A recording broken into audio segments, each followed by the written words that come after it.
Scrapbookers, so we just finished with a page about John P. Cunningham, and now we are going to move on to, so there's John P. Cunningham, the steam fitter, my second grandfather, and so he's my second great grandfather through me, my mother, her father, his father, his father.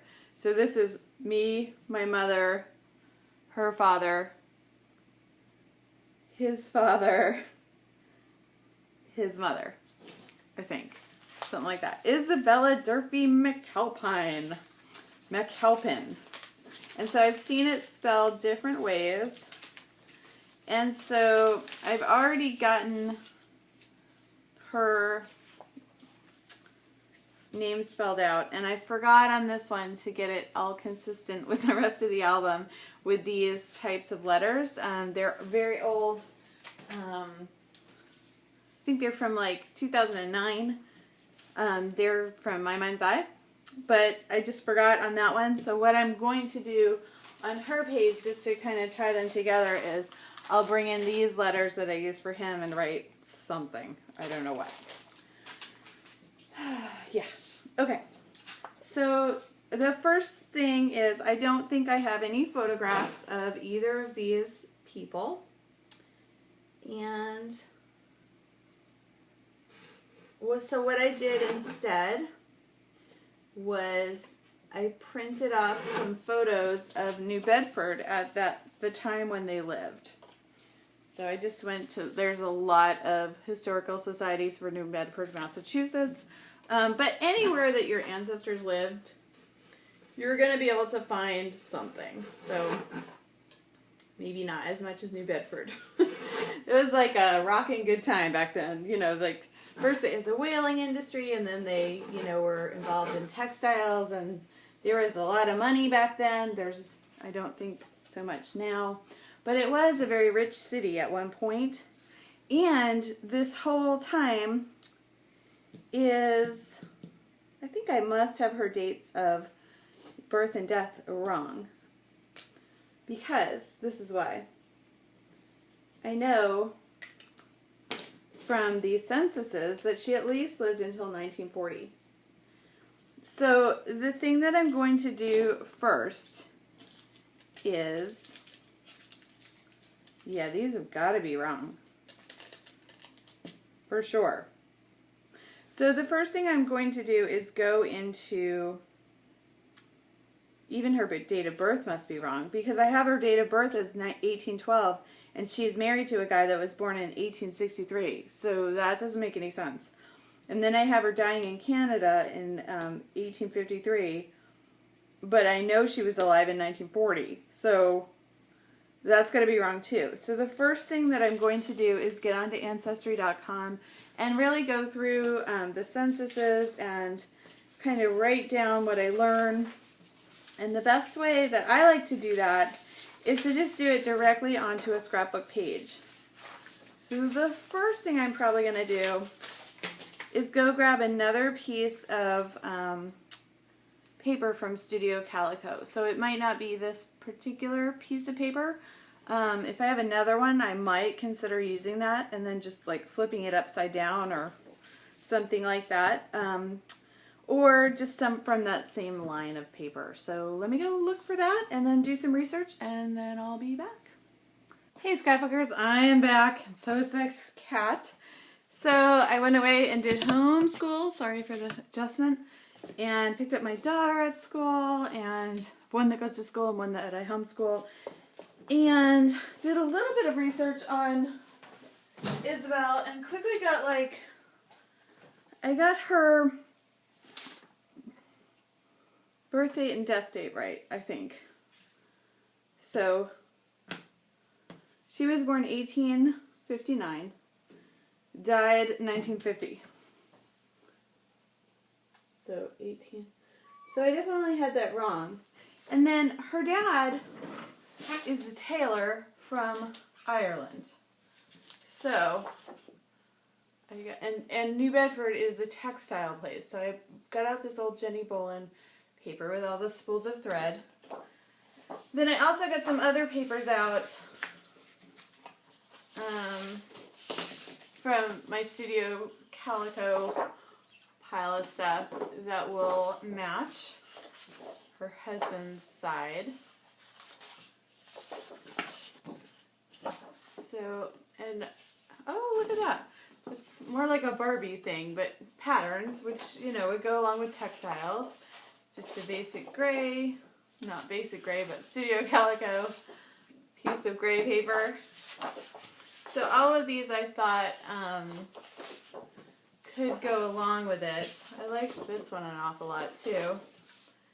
That's the back. So I got some papers to mess around with.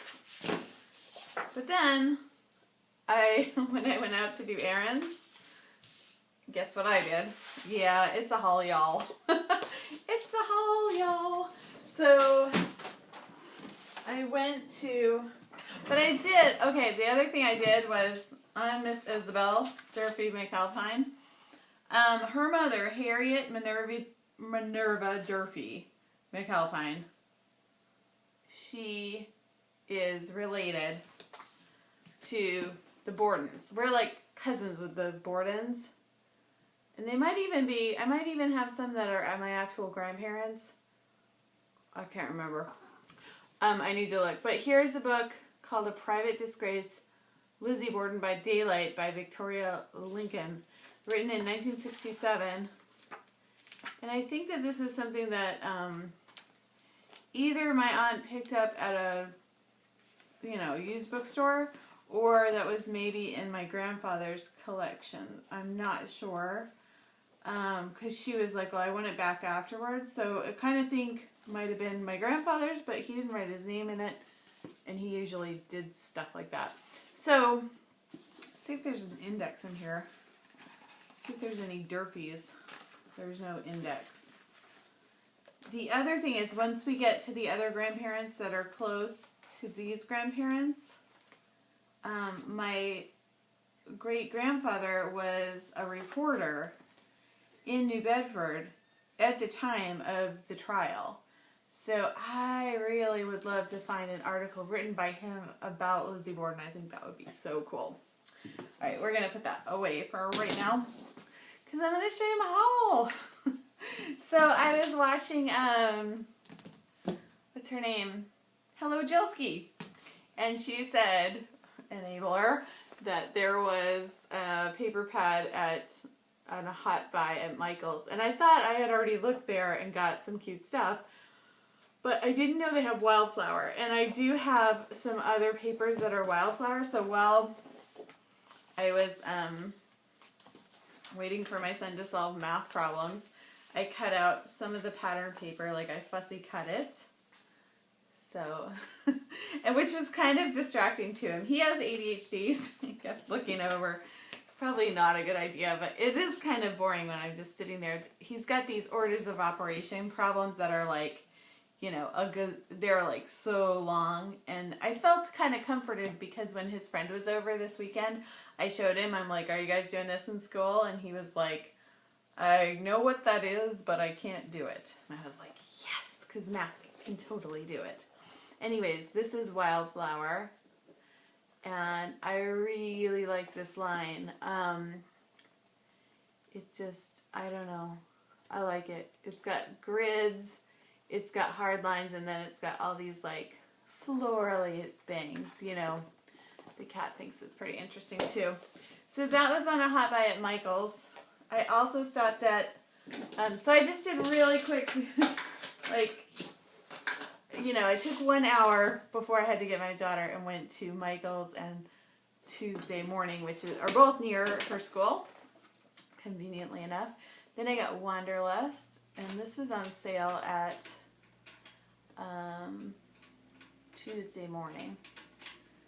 So this was like 20% off. And it also has a wide variety of things. Some of the papers I really like, and some of them I'm just like, eh. But it was on sale. So it was already discounted, and then it was on sale after the discount. Sorry, my cat's making like weird noises over there. And then I also got this one, which isn't a brand name, I don't think. This one I got at Michael's, and it was a hot buy. and it's by Craftsmith, which I don't know if that's just one of their brands or what. But I thought this would be really great background paper, so it's like watercolor looking, or even just to mat photos. I mean, it just seemed like a thing that I could have in this little bin near my desk that would make it real handy to just grab a piece and, yeah, or even just use the back as a white. It just looked like real versatile. So that's just going in this bin that I have right next to my desk. And I guess I'll just put the other two there too. I could put them in those kits that I made, but I think I'll just put them in there. And I feel kind of guilty because after reading that Suzanne Brower's comment, I'm like, oh, I should never buy anything else. But here I am. So if I'm the one she's talking about, I'm guilty. Yeah, so sad. But hey, I don't know. It's a little thrilling to get new things, right? So this is fabric washi tape. This was on sale at Michael's for $2. I think it's normally $6, so I thought that was a good deal. The cuter colors in the fabric tape were not on sale, but I kind of like these just for all the heritage stuff that I've been up to. Then I got these Tuesday morning for $1.49, and these really look like they would go with that wildflower collection. So those are just, they're just going to sit on my desk until I get that thing out. Then these are the Michael's brand Recollections boho die cut shapes, and they have a specific assignment that I could use those for. Those were a couple bucks. Then some foam letter thickers from October afternoon, no, from Tuesday morning, which I love it when they're white because then I can color them different colors with my Copics. And then I got 2 packs of red. They're both glittery. And then this is Dear Lizzie. It looks kind of birthday-ish, which I think I have, like all my birthday stuff, I think I've gotten rid of because it was like super duper old. And then here's some glittery brush script letters and some labels. I think I got these on Michael's, yeah. And that's it. That's my haul. I hear my husband is home. I'm going to go cook him some salmon for dinner. And then I'll be back so we can deal with Isabelle. Okay, bye. Hey, Scrapbookers. So I'm back yet again. And I actually went back to my scrapbook supplies. And I really wanted to use this paper here because I think it goes, the colors match really well. And it could go something like that. And really, it still could.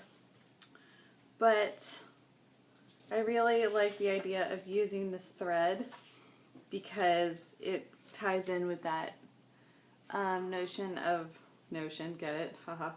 But it ties in with the fact that it was a textile place. So I found this, oh, that's cute on the back. I found this paper by Amy Tangerine that I don't really like this part of it, but I like that I've got all those columns. There's a lot to work out with her. So let me go ahead and show you how I think the page is going to look. So if I cut that down to 8 inches, but the back of that's really cute. I never saw that. Then I can make it look like this. So it'll kind of line up with John's page in that there'll be, you know, that one thing up there, the one strip. But then, so Isabelle's name could go here, but then it's like way larger than his name. I've really messed this one up. But I think that I'm going to, and I've messed up her dates. So these dates definitely are not the right dates anymore. But I need to I need to get some pages done because it's Calvin Ball. So let me go ahead and write down some things here, and then we'll work all this out. I also think that if I'm going to use this, it kind of needs something over it. Or maybe I should just give up on that and use this. What do you think?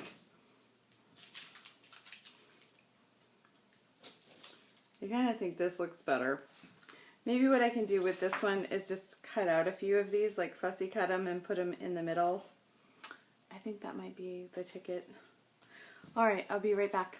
Well, I'll be back after I do a bunch of ancestry research, and then I'll be back. Okay, I'm back sooner than expected.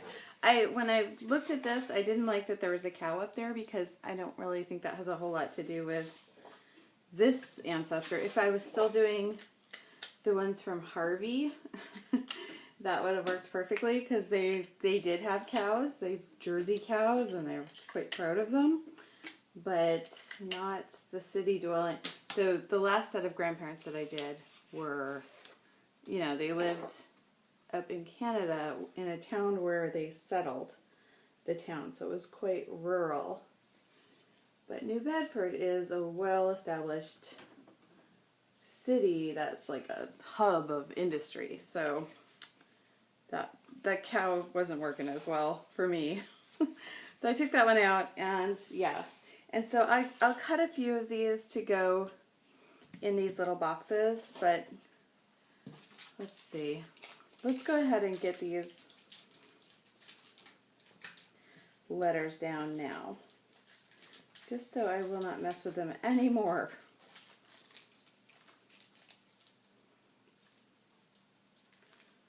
So I guess I should have looked first. So that's one option. That's another option.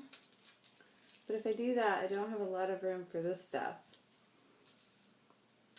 So yeah, I'm going to put her up above the fray up there.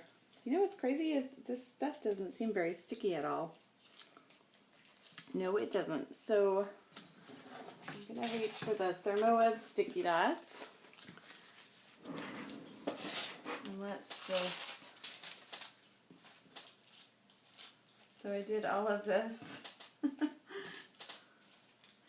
pre-planning for not with the wax paper, because I just don't think these are sticky enough to maintain their stick. I don't know if when you put it on wax paper and then you leave it for a few days, if then the sticky goes away. It doesn't seem like it would make a lot of sense, but it seems like there's not a lot of sticky there anymore.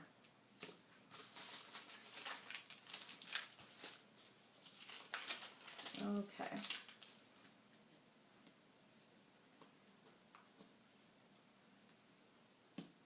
I'm just going to use that as my guide. And it's late at night now, so I can't talk a ton. But let me just tell you, I'm way behind on my Calvin Ball plans. I was going to make like 5 pages yesterday and 5 more pages today, and this is my 5th page altogether. So still doing well, but a lot slower than I would like. Okay, I'll be back soon. Okay, super brief. I just wanted to show you, I have her name done and her date of birth and death done, and now I'm going to go in and write all sorts of things and probably do these tiny little letter stickers like I did, so to just say where the source is that I did on his, I'll do on hers, just to keep the 2 pages looking like they belong together. I'll be back. Hey Scrapbookers, so I'm back, and I need to be a little bit quiet because it's late at night, but I finished writing all of the things about Isabelle, and Isabelle, so I, recreated some of the things I wrote on John's page. So like I matched up the 1900 census, so that was definitely her and the marriage. But then I found her on an 1865 census, which is a state census, and she's with her mom and her couple of brothers, but no, her dad wasn't there. So I don't know if he had served in the Civil War and hadn't gotten back yet, or I'm not sure. I found her birth and also her death. But then, what's interesting about Isabelle isn't necessarily Isabelle, it's her lineage. So, Isabelle's mother was Harriet Minerva Durfee, and her mother, so Harriet is my third great-grandmother. Her mother was Mary Delana Borden, who is my fourth great-grandmother. Her mother was Phoebe Borden, who is my fifth great-grandmother. Her father was Thomas Borden, who is my sixth great-grandfather. And his mother and father were Hope Cook Borden and Richard Borden. So those are my 7 times great-grandparents. So they also had, in addition to Thomas, they also had Richard Borden, who was the father of Abraham Bowen Borden, who was the father of Andrew Jackson Borden, who was the father of Lizzie Borden. So through this line, because I'm actually related to Lizzie Borden more than one way, but this way, yeah, it wasn't just incestuous up there in New Brunswick. I think in all kind of old-timey New England, it was everybody married everybody again and again. Well, the families, yeah. So Lizzie Borden, through this line, is my third cousin 5 times removed. But the other interesting thing about Isabelle, who married like a steam fitter, which was, probably an okay job at the time because New Bedford was booming and, it was industry and all that. But Isabelle's heritage didn't just include all those Bordens. And if you know anything about the Lizzie Borden story, you know that she came from a rich family. So this is that same family is where Isabelle came from. And so her grandfather, my 4 times great-grandfather, Nathan Durfee, was a doctor. His father, Charles Durfee, my 5 times great-grandfather, was a judge in Fall River. His dad, Thomas Durfee, was an attorney. That was my 6 times great-grandfather. And then my 8 times great-grandfather, Thomas Durfee, was a Revolutionary War soldier. And this line goes back, like I have them back in America, like from 1590, which, if that's accurate, and so I wrote a little note to myself, this line needs a lot more research. But I think they were actually here before the Pilgrims, and I'm also related to all of them. But, yeah, so let's get some snaz on this page. So, I was thinking I could just do a couple of doodads, filling in some of those circles. The other crazy thing when I was writing this about Lizzie Borden, my cat went completely nuts. Like, all of her hair stood up, and she ran around the room and she knocked a bunch of stuff over, and she went completely crazy. So I don't know if there's any connection there. I get a little creeped out because it is late at night. But yeah, so here are some photos of these are photos of New Bedford. I thought I would have room over here, but then I just got carried away with writing things. So I'm actually going to leave this blank just in case I learn anything more about this line. So I'm just going to simply, don't think I'm going to, well, I might as well border them if I can. Let's see. So I had some of this bright orange, which I have over here. So I'm just trying to make the 2 pages kind of work together. Yeah, the cat went completely nuts. I was like, Lizzie, is that you? Like, I'm all for getting visited by my ancestors, but I'm not sure. I actually, from what I know of her story, it seems like there are a lot of other folks that could have done it. So I want to believe she's innocent. But if she's not innocent, I would guess she had a good reason. So, either way. Either she's innocent, or if she did it, I think she had a good reason. So, just from the little I know. So there we go with that one. And then let's just border this one and then fussy cut a couple of these to put up here, and then we'll call it done. Just trying to get another something as a border.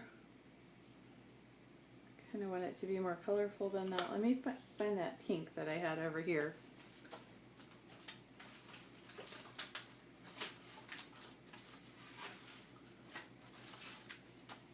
Okay, I don't see it, but maybe this will work.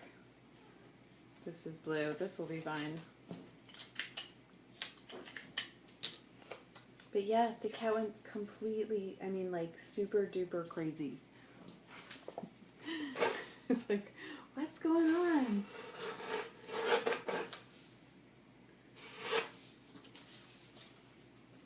I really don't know what got into her. It was a little freaky though. For real. Okay, and then let's just see. I'm hoping this little punch will fit. Let's see. I think it will. Let me just choose a couple here.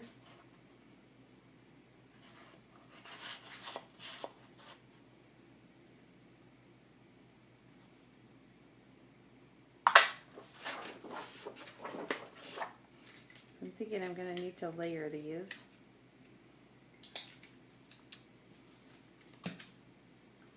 And we'll just do... Well, where are we going to do those? So I could put one here and here, but then it gets a little wonky, doesn't it?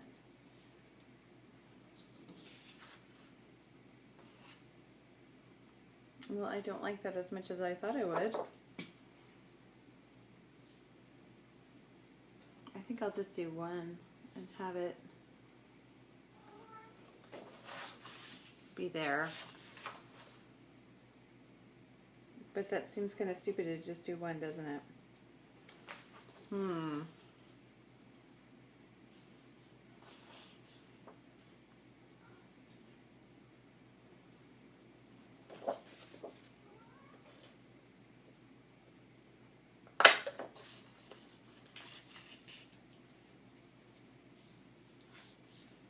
See, I don't want to do too many.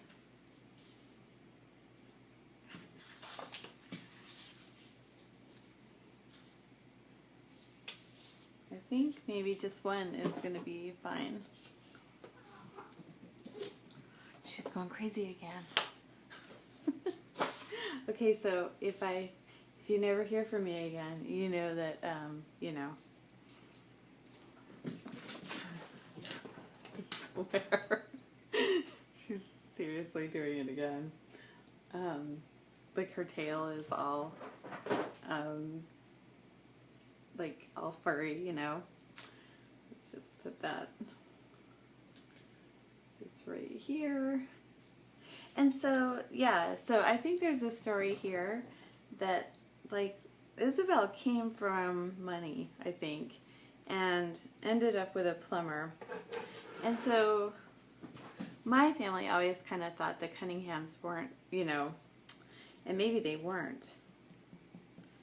But Isabelle was fancy, you know, from a fancy background that had a history, but, you know, and the Lizzie Borden trial would have happened, like, in her lifetime, because I think it was, like, in the 1890s that it happened, and Lizzie Borden is about the same age as her, so she's, like, a, you know, a second cousin I don't know how that works, but she's a much closer cousin living at the same time, like in the same area. So more to that story. That's maybe why I left that little space. That'll just remind me.